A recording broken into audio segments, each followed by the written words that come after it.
Located on Main Street is the former First Presbyterian Church. After closing in the early 1990s, a group of local residents came together with the idea to repurpose the building into a theater and music hall. There were a group of people that saw the building, didn't want the building to go to waste, so they started the process of trying to purchase the building. So the building sat empty for about 6 years. It took that group that time to come up with the funds. When they finally did get the funds, they then started the renovation. We had a local contractor come in, and he did most of the work. He renovated the tin ceilings, redid all the woodwork.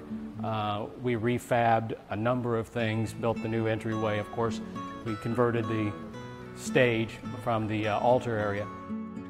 And since then, the church, now called the Altamont Living Museum, has played host to a variety of theatrical and musical venues.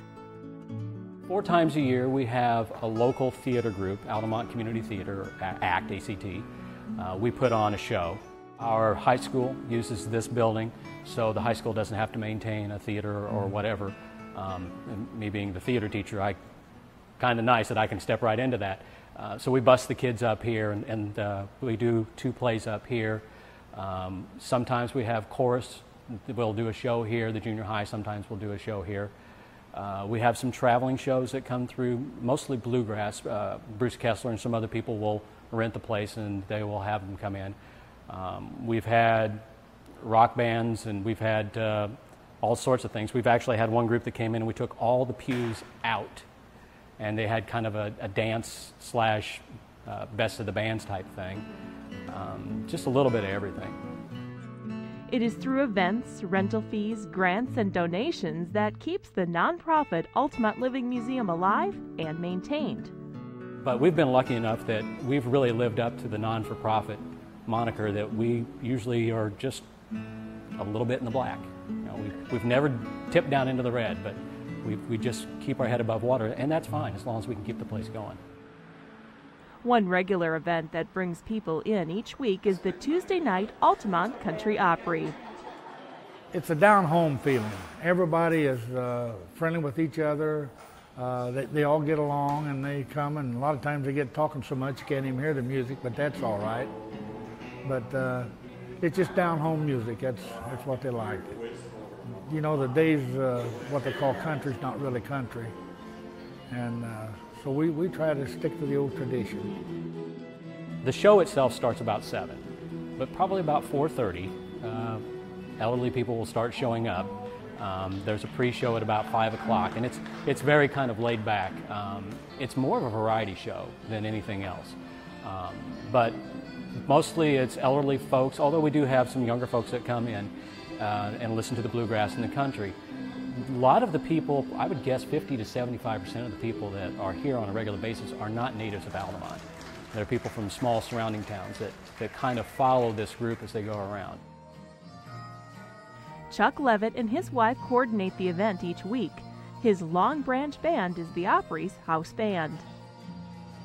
It's some of the best music in the area. Some of the guitar players and other musicians are better than what you would see in a lot of places. They could probably make it in Nashville, I would think. Yeah, we know just about any type of music. We play all types. In fact, my regular lead guitar player, he's played all over. He's one of the best, Buddy Osteen, and he's played all over. Buddy and myself, we've opened up for a lot of professional acts. These talented musicians aren't the only performers on stage.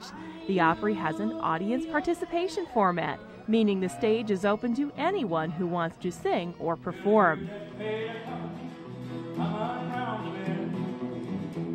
Anywhere from 75 to 125 people come to the Opry each week to enjoy music and fellowship. The building's former life as a house of worship reminds many of another famous music hall, the Ryman Auditorium in Nashville. That particular hall has the rounded pews much like this. It has the ceiling that's much like this. And the other thing that this has is it has a very live sound. It's a really good house to sing in. Most of the people that we're affiliated with are Christian people. And it's just the atmosphere, and the acoustics are wonderful. I mean, you really wouldn't need no amplification in here, but it's home. Put your mind when we were kids, you know what I mean? That's what the people like. And one other thing that folks like, the original curved wooden pews, something that no one wants to change. They've been here since the beginning, and a few years ago we had some of our older patrons and other people saying, you know, 2 or 3 hours in those pews, it gets a little uncomfortable, and they were wondering about new chairs and things of that nature. We wanted to cater to our patrons, so we looked and we found a place in Springfield that had some theater type chairs, fold down chairs. And so we brought a section back and we let people look at them, and we asked the people what they thought, and especially the people at the Bluegrass. 12 to 1, they said, don't bring those in. We want the old pews to stay here. And so no one gets too sore, the band takes an intermission and patrons head to the concession stand. Actually, that's another thing that's kind of interesting. The older crowd, they're different from the younger crowd. When we have the younger shows, you don't see this. But when they start to show up, you'll see people bringing in pie or bringing in a cake or something, and then they share that. So it's really a gathering for these people. It's a way to see their friends and talk and catch up on the news and the gossip and those type of things.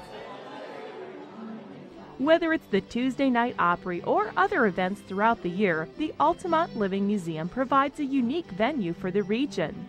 And with the continued support of faithful patrons, music and performance will always have a home right here in Altamont, Illinois. But it really is a living museum because we have all sorts of things that we highlight here, from theater to music.